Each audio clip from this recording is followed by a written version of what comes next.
Hello there, Virgo. I'm Michele Bee, and I love to help you keep your vibe high so that you can attract love, abundance, and soul purpose into your life. I've got your messages here for mid-November, and they're based on the astrology of the time and some tarot cards that I pulled ahead of time and meditated on. And so I've got some messages for you.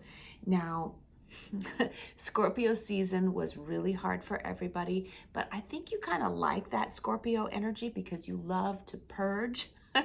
You love to clean things. You like to keep things at a minimum so that you can control what pieces you have. So that's been good for you.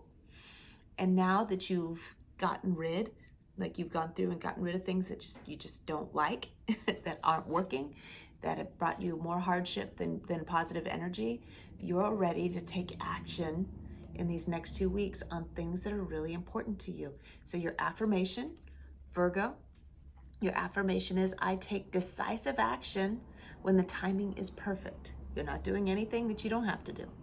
And I leave plenty of time for play. This is a really important thing. Act when the time is right, and make sure and leave the rest of the time to do what lights you up, what makes you really happy. Because there are times when we have to do things that are like, oh, this is going to be really challenging because we want to. And then the rest of the time we need to be keeping our vibes up high by doing things that make us really, really happy. Okay, so overview. I pulled some cards. Let me just show these to you real quick. We're looking at the 14th through the 30th of November. Quick overview, Virgo. We got the star. That's a good thing. You're in your element. We've also got the 9 of Cups and the Queen of Cups as well. And what I'm getting from this is that things are going really well, like better than they have for a long time. But how is it that somehow, even when things are really good, Virgo, I am a Virgo sun, so I get this, Virgo finds a way to complain about it. Virgo finds a criticism in even the best situations. Yeah, that's really good, but this is how it could be better. So you can't help it, right? Keep your vibe high and start retraining that brain to enjoy enjoy everything for exactly what it is and not what it could be. All right. I know it's against your nature. It's going to be an ongoing practice for the rest of your life, Virgo. So that's just the quick overview. And we're going to go on and talk about your love messages and your abundance messages, but this is just something to keep in mind. One great way to keep your mind off of criticisms is to enjoy every little free moment that you have doing what makes you feel really good, even if it's absolutely nothing. I've been enjoying the new, I know it's silly, but I've been enjoying that new Gwyneth Paltrow series on Netflix. So you might ought to check it out because I love all things sensual. And that's just another version, another variety of how we can bliss out is through our physical bodies with our sweethearts or by ourselves, right? I got the Ace of Cups to clarify that overview. When you quit complaining and count your blessings, your cup is going to fill. It'll never be full. You'll never be satisfied if you're always finding things to complain about. All right, Virgo, you know all this. But what I do have, this loud voice that came in when I was meditating on that set of cards, a loud voice that came in was like, strike the iron while, strike the hammer while iron is hot. That's a Bob Marley and the Wailers song. Do what needs to be done when it's the right time to do it. There is a great time for every little thing that needs to be done. When it's not a good time, you're gonna spin your wheels. And if the time that it's not right, it's not right. And when it is right, if you lose the opportunity, oh, it's so frustrating, right? Love messages that I got is, it is the time to be doing something. We got that 9 of Swords here. We've got the 5 of Swords, and we've got the 6 of Cups. It's not really a Virgo reading if we don't have the 9 of Swords. Something's been worrying you. It's been on your mind. It wakes you up in the middle of the night, and it's bugging, having to do with your relationship with other. Now, this can be a romantic relationship, but it also can be a close friend or a family member, somebody who's in your life on a regular basis. It feels, you're like, how do I keep getting into these patterns This is cyclical patterns that keep happening over and over again. How do I keep getting into these patterns where I'm like, I'm being of service to the other person and they're just kind of taking it and not considering what I need? How do I keep getting into this? And like, I didn't mean to even get into this connection in the first place. That's what's really frustrating to you. It's like, I tried to say that it wasn't working for me, and I don't know how I love them though. There it is. Well, if you aren't going to stand up for yourself, who is? I stand up for what I believe in. Do you believe in you? Do you think you're important? Then say what needs to be said. Now, this doesn't mean you have to be all demanding. This just means that now is the time to ask for what you want.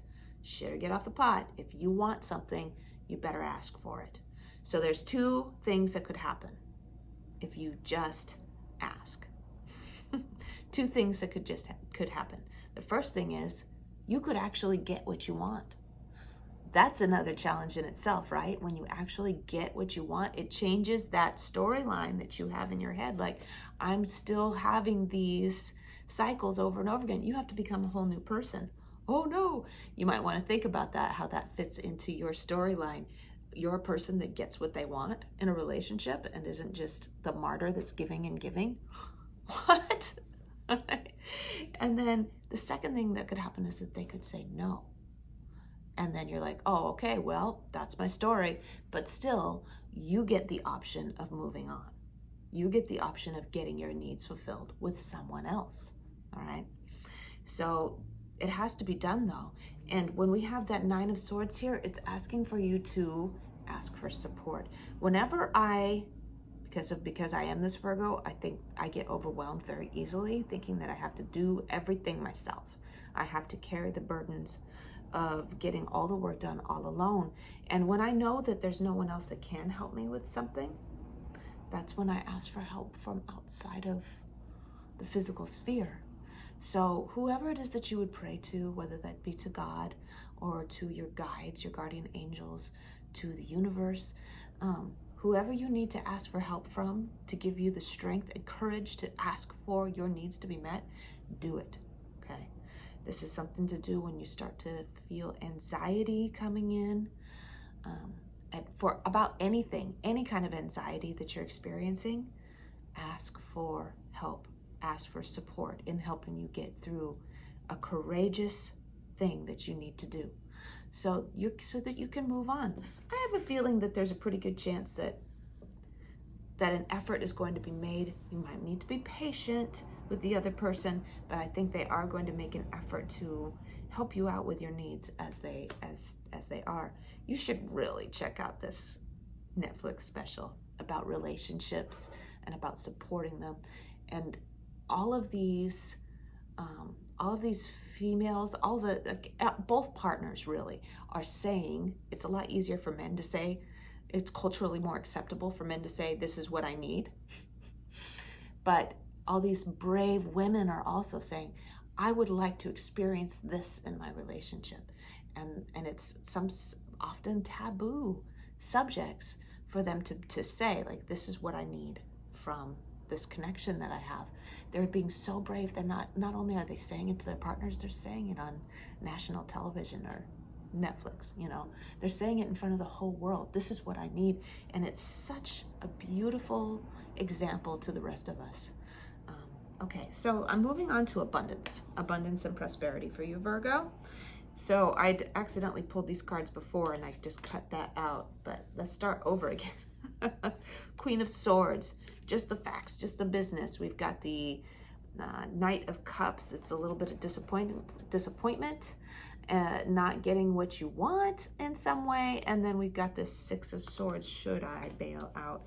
What did I come up with when I meditated on it? So you have these desires, you have these things that you would like.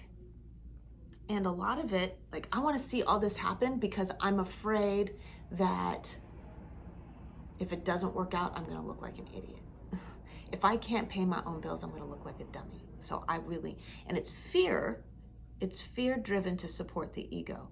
And that's not necessarily a bad thing. We're told that fear is bad somehow, being afraid of being embarrassed is bad. But if it motivates you to to strive to do better, that's a good thing, right? But we don't want to cross the threshold of that subtle ego-driven fear into manifesting the fears that we have. So if your fear going forward is, if I take risks by doing new things, if I'm trying to level up and I'm taking a risk on a new job or a new endeavor that I'm working on, if you're afraid that it's going to fail so much that it fails, instead, imagine the worst case scenario. So this is the advice that I'm getting. Imagine that it's the worst case scenario. The worst happens. What then? Okay. Would it be the end of your life if you had to ask to be bailed out? Would it be the end of your life if you had to go back to your old work? Would it be the end of your life if you had to just make minimum payments on your credit card? Like, there's so many terrible things that could happen to you, but this is not actually like the worst thing. That the worst things that could happen to you in this case are actually like you could survive it. All right, so you're being asked to explore that in your mind to deflate the fear that's associated with taking risks, with leveling up, with taking action. So you're being reminded that this is something that you really need to do, and the risks aren't as bad as you think they are. If you're afraid, a little bit afraid that you'll be embarrassed at failure, let that be what drives you. So what? Okay, just do it. I'm seeing success, you're just scared. You're just imagining the worst because you're Virgo, right? The Two of Swords was here. It's trying to remind you that you actually don't really have a choice. This is what you're doing right now is what you need to be doing. That the risk is just part of the success, okay? Other people are not willing to risk what you are willing to risk, and that's why they are not successful, okay? But remember to take time to play. Take the action when the timing is right, and then all the rest of the time, keep your vibe high, Virgo, by playing and having fun whenever you can. This is so important for keeping, you're going to attract all this positivity when you play. You're being influenced so much by the full moon in Taurus, in your sister sign Taurus, that's coming up on November 19th. It's demanding.